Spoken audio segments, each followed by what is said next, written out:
Há pessoas que atravessam a vida inteira sem serem vistas. Outras carregam segredos tão fundos que nem mesmo o tempo consegue apagar. Esta é a história de um mecânico simples que levava café da manhã a uma mulher sem perna. Todo dia, na mesma hora, com a mesma cesta coberta por um pano branco. Ele nunca falava muito. Ela, menos ainda. O bairro inteiro conhecia aquela cena. Alguns achavam estranho, outros comovente. Ninguém sabia ao certo por que ele fazia aquilo. Até que numa manhã fria de julho, soldados bateram à porta dele. Não eram policiais, não eram cobradores. Eram militares de farda impecável, com medalhas no peito e postura firme. Um deles segurava um envelope lacrado. Outro, uma bandeira dobrada com cuidado reverente. O terceiro mantinha os olhos fixos na porta, como quem carrega uma missão que não pode falhar. O mecânico abriu a porta com as mãos ainda sujas de graxa. Seu coração bateu mais forte. Não por medo, mas por algo que ele ainda não conseguia nomear. Algo antigo, algo que havia adormecido dentro dele há muito tempo. E naquele instante, enquanto o sol da manhã iluminava o rosto envelhecido daqueles homens, o bairro inteiro descobriria que pequenos gestos nunca são tão pequenos quanto parecem, que bondade carrega dentro de si um peso invisível, e que às vezes o passado volta não para nos assombrar, mas para nos resgatar da invisibilidade. Mas para entender o que aqueles soldados vieram buscar, é preciso voltar ao começo, ao café da manhã. A rotina silenciosa, a mulher que ninguém mais enxergava. Antes de continuar, gostaria de convidá-lo para fazer parte desta comunidade. Se histórias como essa tocam seu coração, se você acredita que a bondade ainda existe e merece ser contada, deixe seu like neste vídeo. Inscreva-se no canal para receber mais narrativas que aquecem a alma. E nos comentários, conte de onde você está nos assistindo. Quem sabe você reconheça um pouco de si nesta história. Histórias assim merecem ser compartilhadas, porque nos lembram do que realmente importa. Agora, vamos ao começo de tudo. A oficina ficava no fim da Rua das Acácias, num bairro que o progresso havia esquecido. As casas eram baixas, pintadas com cores que o tempo desbotara. Muros descascados, calçadas irregulares onde a grama nascia entre as pedras. Era o tipo de lugar onde todo mundo se conhecia pelo nome, mas poucos se importavam verdadeiramente uns com os outros. A placa da oficina estava desbotada. Oficina Santo Antônio, consertos em geral. O S de santo pendia para o lado, preso apenas por um parafuso. Dentro, o cheiro era sempre o mesmo. Óleo queimado, metal aquecido, pó de lixa e aquele odor característico de lugares onde o trabalho nunca para completamente. Mário tinha 62 anos. Mãos grandes, dedos grossos, unhas eternamente escuras. Ele usava a mesma calça azul manchada de graxa e uma camisa de tecido simples, lavada tantas vezes que havia ficado quase translúcida nos cotovelos. Seu rosto era marcado por rugas profundas ao redor dos olhos, mas não eram rugas de riso, eram linhas de cansaço, de silêncio, de alguém que havia desistido de esperar algo diferente da vida. Ele morava nos fundos da oficina, num quartinho apertado onde havia apenas uma cama de solteiro, um fogão de 2 bocas e uma geladeira velha que zumbia a noite inteira. Na parede, uma imagem de Nossa Senhora. Na prateleira, 3 livros empoeirados que ele nunca terminava de ler. E na mesinha de centro, uma fotografia emoldurada de uma mulher jovem segurando um bebê. A moldura tinha uma rachadura no vidro. Mário nunca a consertara. Toda manhã ele acordava às 5h30. Acendia o fogão. Esquentava a água para o café. Comia 2 fatias de pão com margarina. Depois, lavava o rosto na pia, olhava-se rapidamente no espelho sem se demorar e abria a porta da oficina. Mas havia algo diferente na rotina de Mário. Algo que ninguém entendia completamente.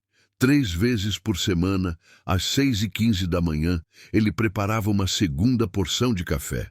Colocava numa garrafa térmica pequena embrulhava 2 fatias de bolo simples que comprava na padaria do seu Valdir. Pegava 2 bananas maduras e colocava tudo numa cesta de palha, coberta por um pano de prato branco. Então ele atravessava a rua, caminhava 2 quadras e entrava num sobrado antigo de janelas fechadas. Subia a escada rangendo devagar, como quem não quer acordar fantasmas, e batia 3 vezes, sempre 3, na porta do apartamento número 4. A porta se abria, e lá estava ela. Dona Clarice tinha 71 anos, cabelos grisalhos presos num coque frouxo, olhos castanhos que pareciam carregar o peso de décadas inteiras. Ela usava vestidos simples, sempre limpos, sempre bem passados, e onde deveria haver a perna esquerda, havia apenas o vazio coberto pelo tecido. Uma cadeira de rodas enferrujada aguardava ao lado da porta, mas ela raramente a usava. Preferia se apoiar numa muleta de madeira desgastada, com marcas de dedos que repetiam o mesmo gesto todos os dias. Mário nunca perguntou como ela havia perdido a perna. Ela nunca ofereceu a informação. Ele entregava a cesta. Ela agradecia com um aceno de cabeça. Às vezes, trocavam meia dúzia de palavras. Outras vezes, apenas o silêncio. E assim havia sido por 4 anos. Ninguém sabia o porquê, nem a vizinha do lado, Dona Amélia, que vivia espiando pela cortina, nem o seu Valdir da padaria, que vendia o bolo, nem mesmo o padre da igreja, que via Mário na missa de domingo, mas nunca conseguia arrancar dele mais do que um cumprimento educado. O bairro inteiro via, mas ninguém entendia, porque Dona Clarice não era parenta de Mário, não era amiga de juventude, não havia laço visível entre eles. E, no entanto, toda terça, quinta e sábado, lá estava ele, subindo aquela escada, batendo 3 vezes na porta, entregando o café da manhã, pequenos gestos que, para ele, eram simplesmente o que precisava ser feito. Nada mais, nada menos. Mas o que ninguém via eram as dores que ambos carregavam. A de Dona Clarice era evidente no corpo, mas invisível na alma. Ela vivia sozinha havia 18 anos. Seu marido morrera de infarte numa manhã de verão. Seu filho único emigrara para o Canadá e ligava uma vez por ano, sempre no Natal, sempre com pressa. As amigas de antigamente haviam sumido uma a uma. Algumas se mudaram, outras faleceram. As que restavam perderam contato. Ela acordava todos os dias às 5 da manhã, não porque quisesse, mas porque o sono já não vinha como antes. Sentava-se na poltrona perto da janela e olhava a rua ainda escura. Ouvia os pássaros começarem a cantar. Observava as primeiras luzes se acenderem nas casas vizinhas e sentia um vazio tão grande que nem mesmo o silêncio conseguia preencher. Ela não pedia ajuda, não reclamava, não chorava, simplesmente existia, como uma planta esquecida num canto, ainda viva, mas sem florescer. Houve um tempo em que Dona Clarice fora professora. Ensinara a alfabetização por 32 anos na escola pública do bairro. Gerações inteiras de crianças haviam passado por suas mãos. Ela lembrava dos nomes de muitas delas, seus rostos, suas vozes, mas nenhuma voltara para visitá-la. A vida seguira em frente, como sempre segue. Agora seu único contato humano constante era o entregador de gás, que aparecia uma vez por mês. A atendente da farmácia, que separava seus remédios para pressão. E Mário, o mecânico que trazia café da manhã sem nunca pedir nada em troca. Ela não entendia por que ele fazia aquilo, mas também não questionava. Havia aprendido com os anos que certas bondades não precisam de explicação, apenas de gratidão silenciosa. A dor de Mário era diferente, mais escondida, mais antiga. Ele perdera a esposa 23 anos atrás. Câncer, rápido e implacável. Ela partiu antes mesmo que ele pudesse se preparar para a despedida. Seu filho, Lucas, tinha apenas 6 anos na época. Mário criou o menino sozinho. Trabalhou dobrado, acordava cedo, dormia tarde, cozinhava, limpava, ajudava com a lição de casa. Fez o que pôde, mas nunca achou que fosse suficiente. Lucas cresceu, tornou-se homem, e aos 24 anos alistou-se no exército. Mário tentou dissuadi-lo. Disse que havia outras opções, mas o rapaz estava decidido. Queria servir, queria sentir que fazia parte de algo maior. Então, 7 anos atrás, Lucas foi destacado para uma missão de paz em outro país. Mário não entendia bem os detalhes, apenas sabia que o filho estava longe, muito longe. Eles trocaram cartas nos primeiros meses, depois apenas mensagens curtas, e por fim, o silêncio. Não houve briga, não houve rompimento, apenas a distância que aos poucos apaga até mesmo o amor mais profundo. Mário nunca soube se o filho estava vivo ou morto. Tentou ligar para o quartel algumas vezes, mas sempre recebia respostas evasivas.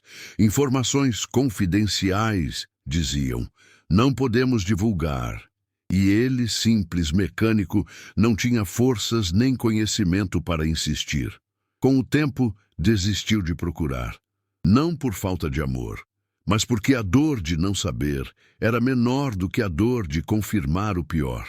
Então Mário mergulhou no trabalho, na rotina, no silêncio da oficina, e de alguma forma encontrou em Dona Clarice um eco da própria solidão. Talvez por isso levasse o café, talvez porque cuidar dela era uma forma de cuidar de si mesmo, de acreditar que ainda havia propósito em suas mãos envelhecidas. Pequenos gestos que sustentavam 2 vidas à beira do esquecimento. 5. A fagulha. Tudo começou numa manhã de inverno, 4 anos atrás. Mário saíra cedo para comprar pão. A padaria ficava a 3 quadras da oficina. Ele andava devagar, como quem não tem pressa. O sol mal despontava no horizonte. As ruas estavam vazias. Apenas o som distante de um cachorro latindo e o rangido das árvores ao vento. Foi quando ele a viu.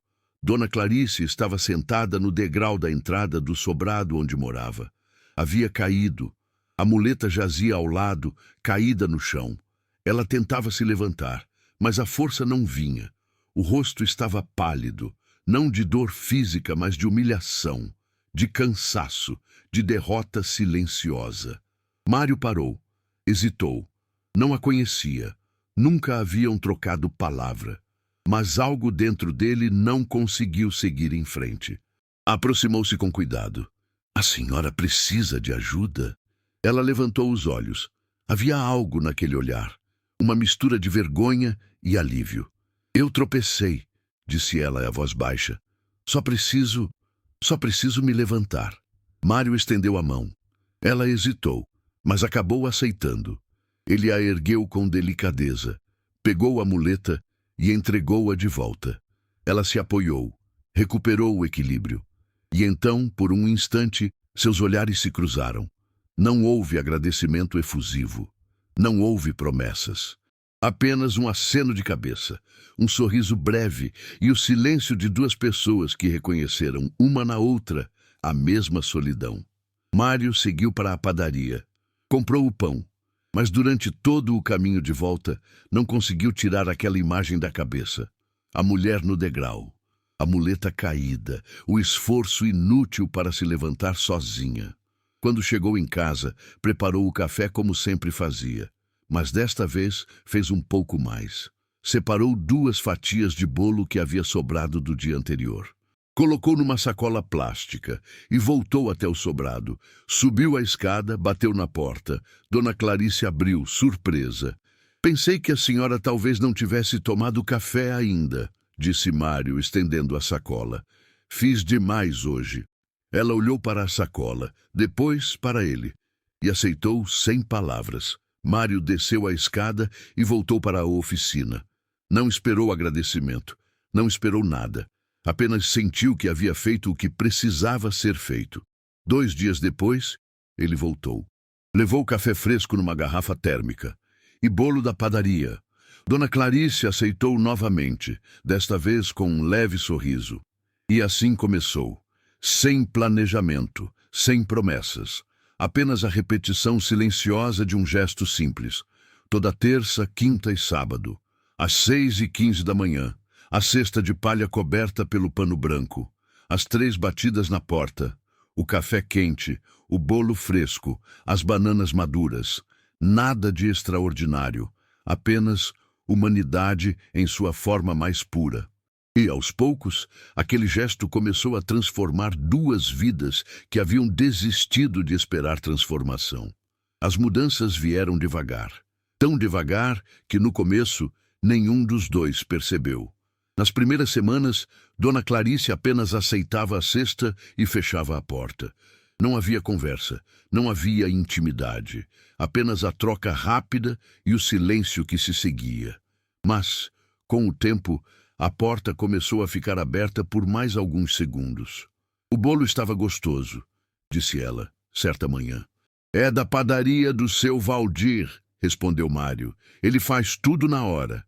"Conheço, comprava lá quando ainda saía de casa." Um silêncio, não constrangedor, apenas presente. "Obrigada", disse ela, antes de fechar a porta. Mário desceu a escada com algo estranho no peito. Não era felicidade, era menos intenso do que isso. Mas era bom, como o primeiro raio de sol depois de uma semana de chuva. Na semana seguinte, Dona Clarice o esperava com a porta entreaberta. "Fiz chá de erva cidreira", disse ela. "Sobrou bastante. O senhor quer uma xícara?" Mário hesitou. Olhou para o relógio imaginário dentro de si. Tinha trabalho esperando, mas algo o fez aceitar. Entrou pela primeira vez naquele apartamento.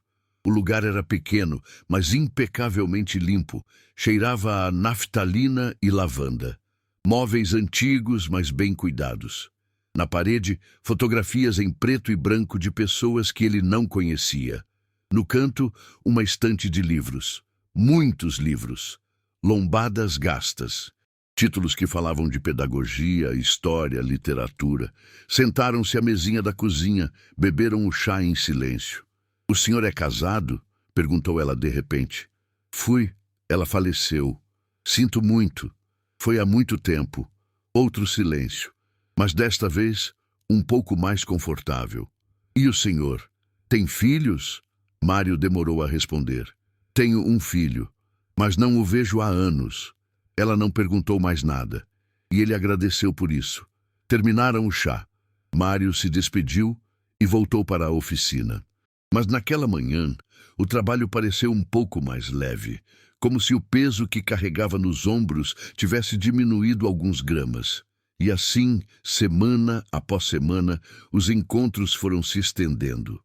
Às vezes, conversavam sobre o tempo, outras vezes, sobre o bairro.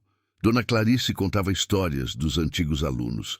Mário falava de carros que consertara. Nada profundo, nada doloroso. Apenas a partilha simples de 2 vidas que haviam esquecido o que era conversar. Certa manhã, Mário notou que a lâmpada da escada estava queimada. "Posso trocar isso para a senhora", ofereceu. "Não precisa, não custa nada. Tenho uma lâmpada sobrando na oficina." No dia seguinte, ele voltou com a lâmpada e uma escada pequena. Trocou em 5 minutos. Dona Clarice insistiu em pagar, mas ele recusou. "A senhora já faz tanto", disse ela, a voz um pouco trêmula. "Eu não faço nada demais", respondeu Mário. Mas, para ela, aquilo era tudo. Outra vez, Dona Clarice comentou que estava com dificuldade para alcançar as panelas no armário alto. Mário voltou na semana seguinte com um banquinho de madeira que havia feito na oficina. Simples, resistente, com alças nas laterais para facilitar o transporte. "Agora a senhora consegue", disse ele, deixando o banquinho na cozinha. Ela olhou para o objeto, depois para ele, e pela primeira vez, Mário viu lágrimas nos olhos dela. "Por que o senhor faz isso?" perguntou ela, a voz embargada. Ele não soube o que responder, então apenas disse: "Porque alguém precisa." E talvez fosse essa a resposta mais honesta que ele poderia dar. Com o passar dos meses, Dona Clarice começou a acordar mais animada às terças, quintas e sábados. Penteava o cabelo com mais cuidado. Colocava um vestido limpo, esperava com a porta entreaberta. E quando Mário chegava, Ela sorria. Um sorriso pequeno, quase tímido, mas genuíno. Mário, por sua vez, começou a prestar mais atenção aos detalhes. Comprava o bolo que ela mais gostava. Trazia frutas diferentes. Certa vez, trouxe um pequeno vaso com violetas, porque ela comentara que sempre quis ter plantas, mas não conseguia cuidar sozinha. As violetas não precisam de muito, disse ele, colocando o vaso na janela. Só água uma vez por semana. Ela tocou as pétalas delicadas com a ponta dos dedos. E naquele gesto havia algo que ia além de gratidão. Havia esperança. Havia vida voltando a brotar em solo que se julgava estéril. Pequenos gestos que, somados, começavam a construir algo maior. Algo que nenhum dos dois ousava nomear, mas ambos sentiam. Uma ponte frágil, mas real, entre duas almas que haviam desistido de ser vistas. E o bairro todo percebia. Dona Amélia, a vizinha, comentava na feira. Aquele mecânico é um anjo. Não conheço outra explicação. O seu Valdir, da padaria, separava sempre o melhor bolo quando via Mário entrar. Para Dona Clarice, dizia com um piscadela. Pode levar, está quitado. Mário tentava pagar, mas o padeiro recusava. Você faz mais por ela do que o dinheiro pode comprar. E aos poucos, aquele gesto simples começou a inspirar outros. A moça da farmácia passou a entregar os remédios de Dona Clarice em casa, sem cobrar taxa. O carteiro parava para conversar alguns minutos quando entregava correspondência. Até o menino da rua de baixo, que sempre corria com pressa, começou a acenar para ela quando a via na janela. Pequenas vitórias, pequenas mudanças. Como sementes plantadas em silêncio, aguardando o tempo certo para florescer. Mas nem toda transformação acontece sem resistência. E o que Mário e Dona Clarice ainda não sabiam é que a bondade, por mais pura que seja, nem sempre é compreendida. E que, em breve, teriam que enfrentar olhares que não viam naquele gesto o que realmente era. Foi numa tarde de quinta-feira que as primeiras farpas começaram a aparecer. Mário estava consertando o motor de uma caminhonete quando Dona Amélia, a vizinha de Dona Clarice, entrou na oficina. Ela era uma mulher de meia idade, cabelos tingidos de loiro, sempre com batom vermelho e um jeito de falar que deixava pouco espaço para respostas. Mário, posso falar com você um instante? Ele limpou as mãos num pano e acenou que sim. Olha, eu não sou de me meter na vida dos outros, começou ela, o que geralmente significava exatamente o contrário. Mas o pessoal está comentando. Comentando o quê? Sobre você e Dona Clarice. Mário franziu a testa. Comentando o quê, exatamente? Dona Amélia baixou a voz, como se estivesse revelando um segredo perigoso. Acham estranho. Um homem solteiro levando café para uma mulher viúva. Todo santo dia. O que as pessoas vão pensar? Mário sentiu algo subir pelo peito. Não era raiva, era decepção. Estão pensando o quê? Ora, você sabe como é. Línguas afiadas. Alguém comentou que talvez você esteja de olho na casa dela, ou na pensão que ela recebe, ou sei lá. Mário respirou fundo. Dona Amélia, com todo respeito, eu apenas levo um café da manhã. Não estou pedindo nem esperando nada em troca. Eu sei disso, apressou-se ela. Mas você sabe como é o bairro. As pessoas falam, e eu só estou avisando porque não quero que você se queime, nem que manchem o nome da Dona Clarice. Ela saiu logo em seguida, deixando Mário sozinho com aquele incômodo instalado no peito. Ele tentou ignorar, voltou ao trabalho, mas as palavras ecoavam. O que as pessoas vão pensar? De olho na casa dela. Manchem o nome. Como se bondade precisasse de justificativa. Como se cuidar de alguém fosse automaticamente suspeito. Naquela noite, Mário teve dificuldade para dormir. Ficou olhando para o teto, pensando se deveria parar com as visitas. Se deveria se afastar para proteger a reputação de Dona Clarice, ou a própria. Mas, na manhã seguinte, quando preparou o café, suas mãos se moveram no automático. A cesta, o pano branco, as 3 batidas na porta. Dona Clarice abriu, sorridente como sempre. E ao vê-la, Mário decidiu que o julgamento dos outros não valeria mais do que o sorriso daquela mulher. Mas a pressão não parou por aí. Dias depois, o pároco da igreja, Padre Antônio, parou Mário na rua. "Mário, meu filho, podemos conversar?" Eles se sentaram num banco da pracinha. O padre era um homem de 60 anos, cabelos grisalhos, voz mansa, um bom homem. Mas mesmo assim, suas palavras vieram carregadas de preocupação. "Ouvi falar que você tem ajudado Dona Clarice." "Sim, padre. Levo um café para ela algumas vezes por semana." "Isso é muito bonito, meu filho. Muito nobre. Mas você sabe como as pessoas falam. Talvez fosse bom ter mais discrição. Ou envolver outras pessoas. A pastoral, por exemplo." Mário olhou para o padre. "Padre, com todo respeito, eu não estou fazendo nada de errado.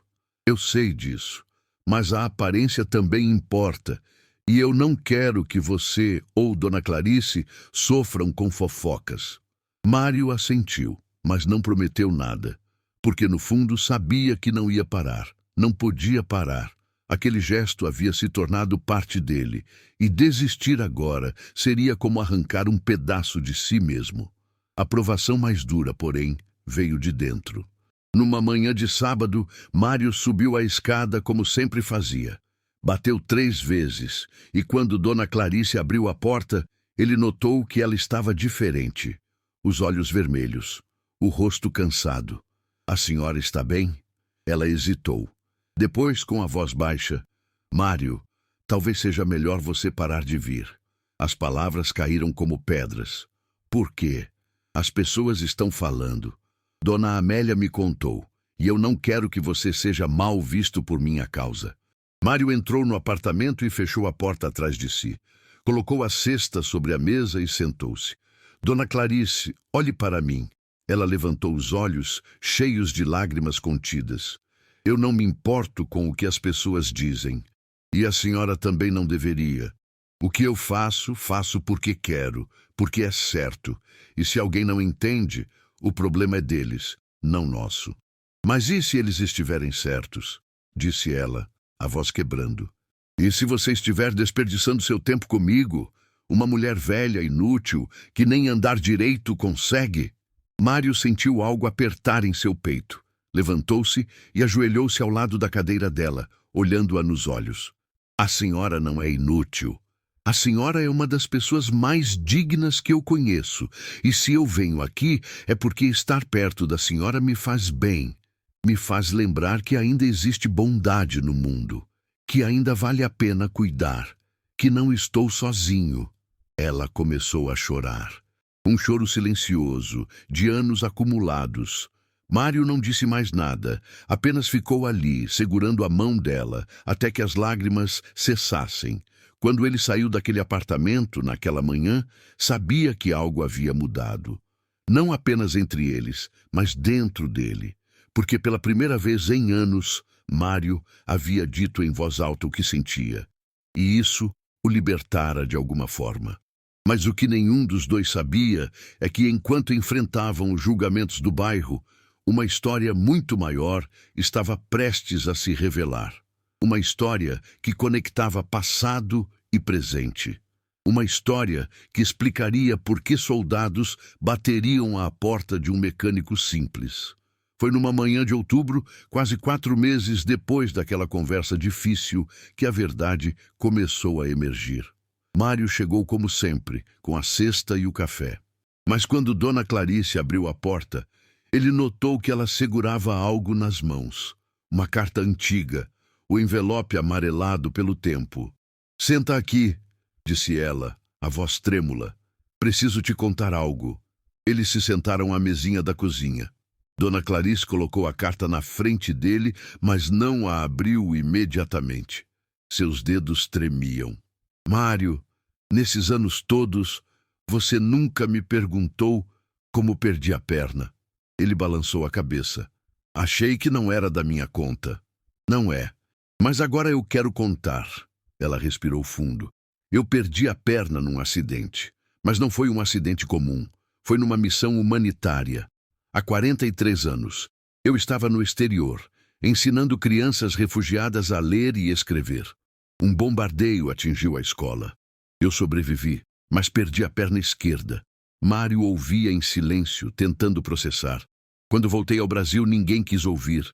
Diziam que eu havia sido imprudente, que não devia ter ido. Meu marido me apoiou, mas os outros me esqueceram.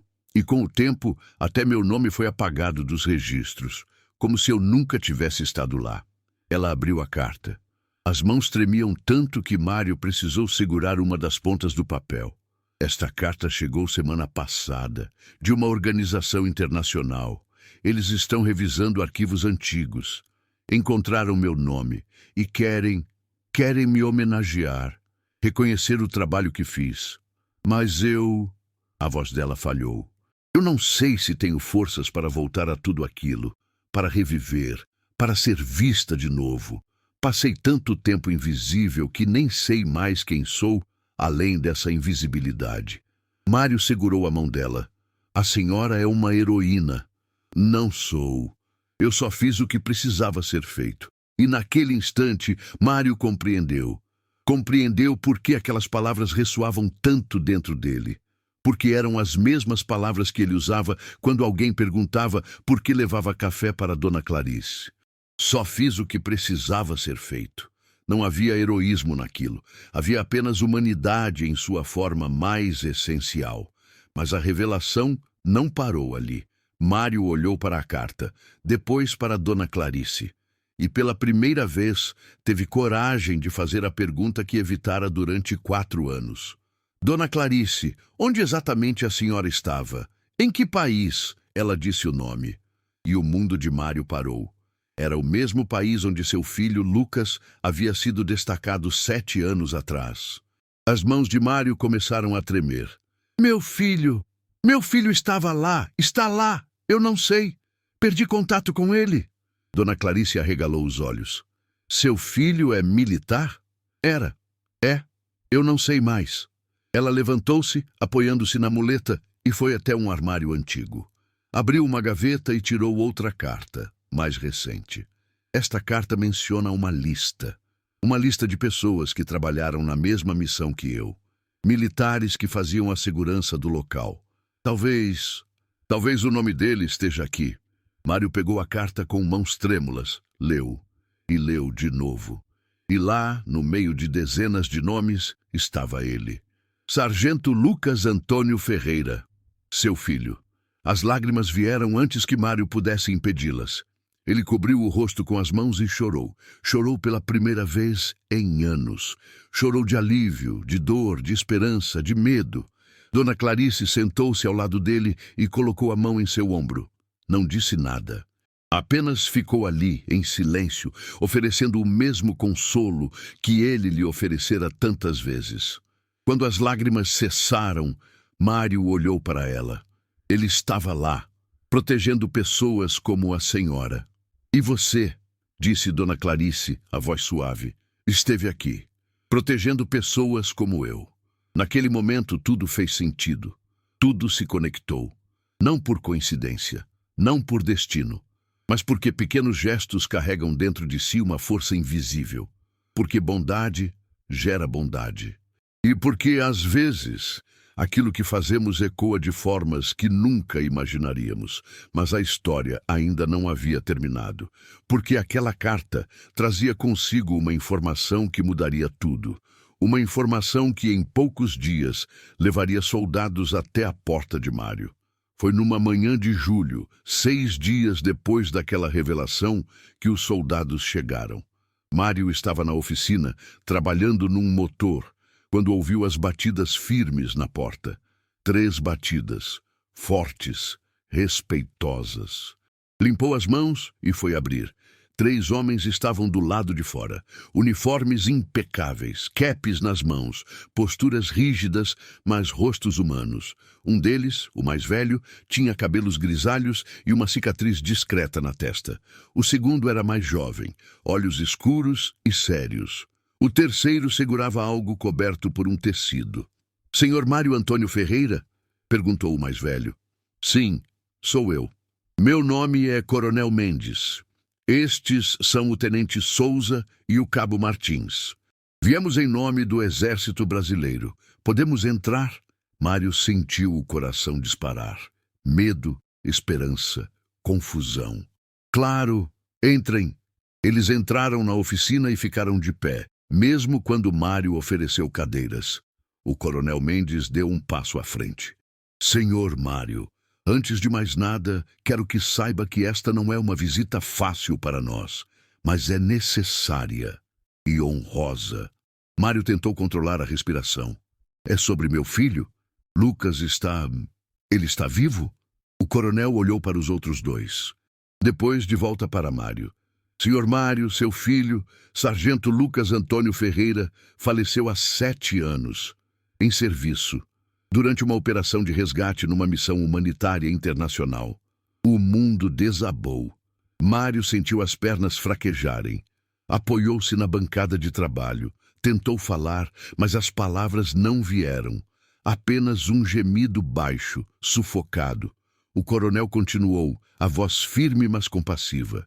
Ele salvou 17 pessoas naquele dia, entre elas 6 crianças.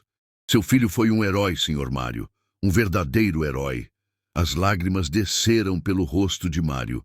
Ele não tentou escondê-las. Por quê? Por que ninguém me disse? Houve um erro administrativo, grave, imperdoável. As informações de contato emergencial estavam desatualizadas. E quando tentamos localizá-lo depois, não conseguimos. Só recentemente, durante uma revisão de arquivos, descobrimos que o senhor nunca havia sido informado. E isso é uma falha nossa. E viemos aqui para corrigi-la dentro do possível. O Cabo Martins deu um passo à frente. Ele carregava algo embrulhado num tecido. Removeu a cobertura, revelando uma bandeira brasileira dobrada com reverência militar. E sobre ela, uma medalha. Esta é a Medalha do Pacificador, concedida postumamente ao Sargento Lucas. E esta bandeira esteve sobre o caixão dele durante a cerimônia que realizamos 7 anos atrás. Ela pertence ao senhor. Mário recebeu a bandeira e a medalha com as 2 mãos. O tecido estava impecável, a medalha pesada. Ele apertou tudo contra o peito e desabou. Chorou como nunca havia chorado. Chorou pelos 7 anos de silêncio, pelos 7 anos de dúvida, pela despedida que nunca teve, pelo filho que partiu herói e que ele nunca soube que havia partido. Os soldados permaneceram em silêncio, respeitosos, até que Mário recuperasse o fôlego. Quando ele finalmente levantou o rosto, o coronel falou novamente. Há mais uma coisa, senhor Mário. O tenente Souza abriu uma pasta e tirou documentos. Durante nossa investigação, descobrimos que seu filho escreveu várias cartas para o senhor. Mas, por alguma razão, elas nunca foram enviadas. Ficaram nos arquivos pessoais dele. Nós as recuperamos. E estão aqui. Mário recebeu as cartas com mãos trêmulas. Eram 12 envelopes, alguns com cantos amassados, outros com manchas de sujeira, mas todos lacrados, esperando. Seu filho amava o senhor Mário. Isso fica muito claro nas cartas. E ele falava muito sobre a infância dele, sobre como o senhor o criou sozinho, sobre os sacrifícios que o senhor fez. Ele dizia que tudo o que ele era por causa do senhor. Mário não conseguia parar de chorar. Mas agora não eram apenas lágrimas de dor. Eram lágrimas de alívio, de orgulho, de amor que atravessa a morte. O coronel colocou a mão no ombro de Mário. Há ainda uma última coisa que precisamos lhe dizer, e talvez seja a mais importante. Ele fez uma pausa. Uma das pessoas que seu filho salvou naquele dia era uma professora brasileira. Ela estava numa missão humanitária, ensinando crianças refugiadas. Durante o ataque, ela ficou presa sob os escombros. Seu filho a encontrou e a tirou de lá, mesmo sob fogo inimigo. Ela sobreviveu, mas perdeu a perna esquerda. Mário arregalou os olhos. Dona Clarice. Sim, Dona Clarice Mendes de Almeida. Nós a contratamos recentemente durante a mesma revisão de arquivos. E foi ela quem mencionou seu nome. Disse que um mecânico do bairro a ajudava, que levava café da manhã para ela. E quando verificamos, descobrimos que esse mecânico era o pai do homem que a salvou. Mário cobriu o rosto com as mãos. Tudo fazia sentido agora. Tudo se conectava. Não era coincidência, era algo maior. Algo que ele não conseguia nomear, mas sentia profundamente. O coronel continuou. Senhor Mário, nós viemos aqui para 3 coisas.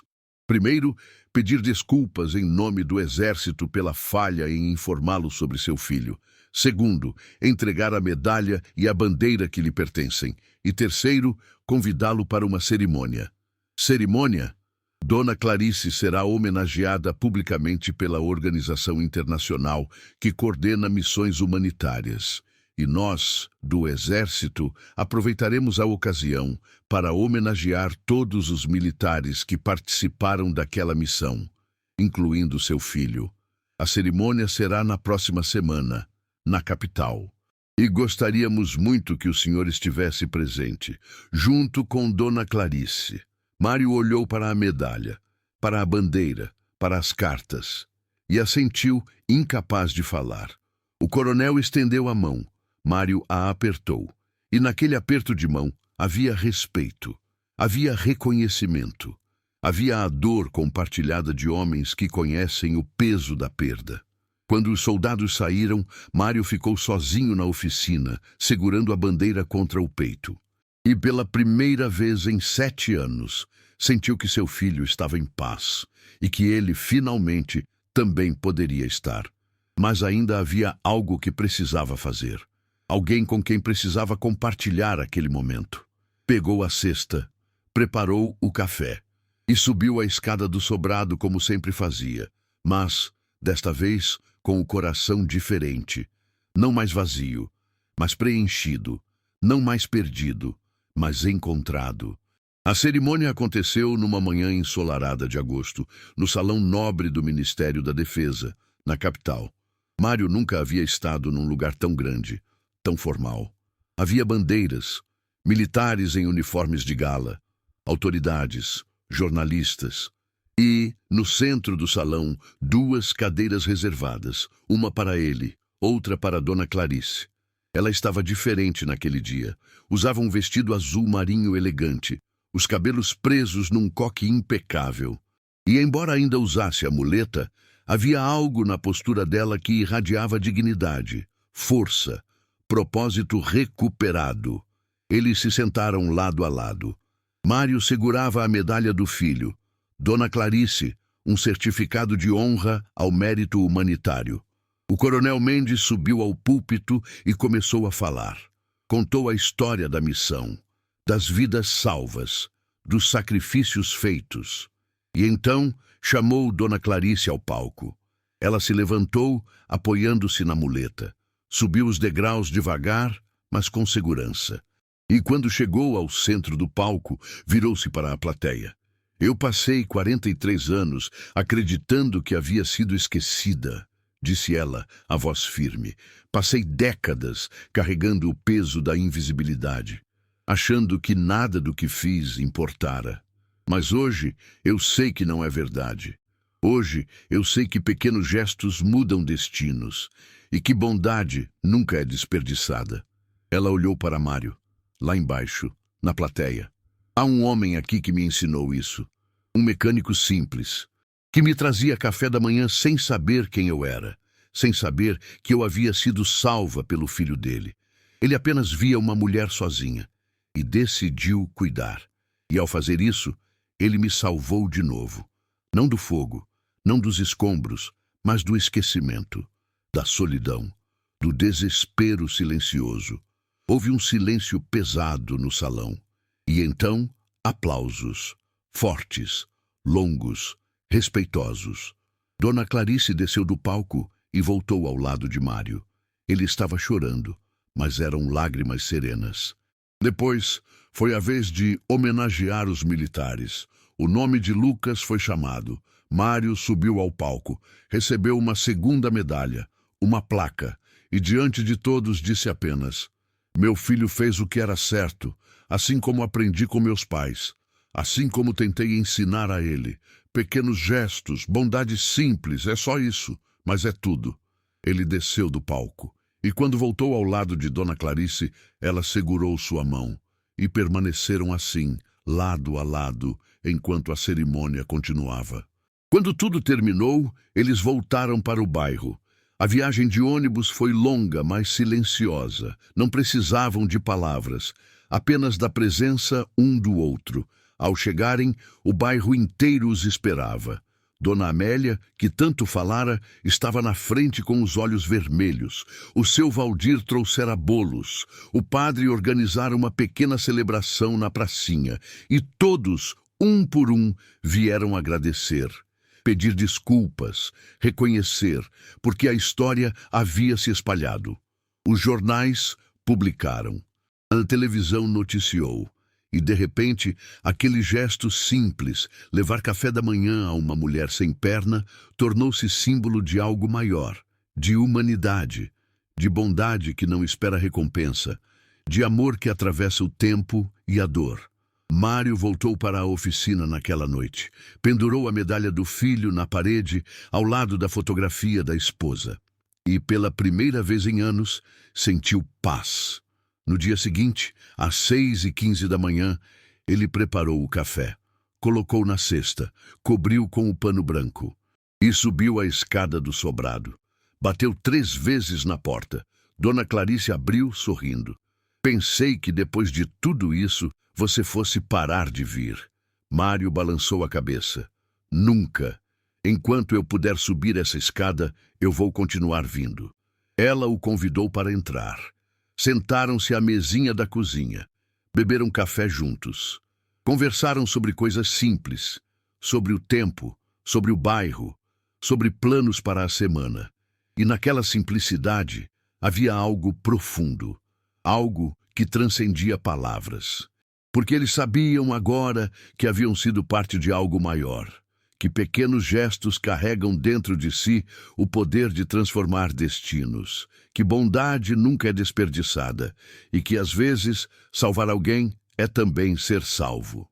Os meses se passaram, as estações mudaram, e toda terça, quinta e sábado, lá estava Mário. Subindo a escada, batendo 3 vezes na porta, levando o café da manhã, até que, numa manhã de primavera, Dona Clarice não abriu a porta. Mário bateu de novo, e de novo. Sentiu o coração apertar. Usou a chave reserva que ela lhe dera meses atrás. Entrou no apartamento. Ela estava na cama, dormindo, mas não era um sono comum. Era o sono final, sereno, pacífico, com um leve sorriso nos lábios. Ao lado da cama, uma carta, endereçada a ele. Mário abriu com mãos trêmulas. Mário, se você está lendo isto é porque parti. Não tenha tristeza. Eu vivi mais tempo do que merecia. E nos últimos anos, vivi melhor do que jamais imaginei. Você me deu de volta algo que eu pensava ter perdido para sempre. A certeza de que eu importava, de que eu era vista, de que eu tinha valor. Obrigada por tudo. E saiba que, onde quer que eu esteja, estarei agradecida. Eternamente. Clarice. Mário dobrou a carta, colocou-a no bolso, sentou-se ao lado da cama e ficou ali, em silêncio, até que os vizinhos chegassem. O funeral foi simples, mas cheio. O bairro inteiro compareceu. Os jornais noticiaram. E no caixão, ao lado de Dona Clarice, Mário colocou uma única coisa. A primeira cesta de palha que ele usara, coberta pelo pano branco. Depois do enterro, ele voltou para a oficina. Retomou a rotina. Mas algo havia mudado. Ele não estava mais sozinho, porque agora havia propósito, havia sentido, havia a certeza de que sua vida havia importado. E então, numa manhã, Mário notou algo. A mulher que morava 3 casas adiante, viúva, sozinha. Ele a vira algumas vezes, sentada na varanda, olhando para o vazio. E, sem pensar muito, preparou um café a mais.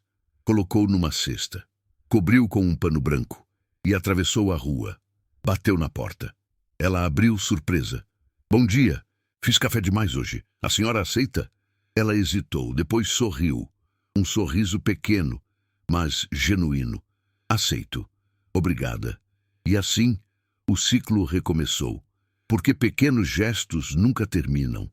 Eles ecoam, se multiplicam, atravessam vidas e gerações. E às vezes, sem que saibamos, salvam não apenas quem recebe, mas também quem oferece. Esta foi a história de um mecânico simples que levou café da manhã a uma mulher sem perna. E que, ao fazer isso, descobriu que bondade nunca é pequena. Que gestos silenciosos carregam dentro de si o peso do universo. E que, no fim, somos salvos não pelas grandes coisas que fazemos, mas pelas pequenas bondades que repetimos todos os dias. Se esta história tocou seu coração, compartilhe-a. Deixe um comentário contando como a bondade chegou até você, ou como você a levou a alguém. Inscreva-se no canal para mais histórias que nos lembram do que realmente importa. E se puder, hoje, faça um pequeno gesto por alguém. Um café, um sorriso, uma palavra gentil. Porque, como Mário e Dona Clarice nos ensinaram, pequenos gestos mudam destinos. E bondade nunca, jamais é desperdiçada. Obrigado por ter nos acompanhado até aqui. Que sua semana seja cheia de pequenas bondades.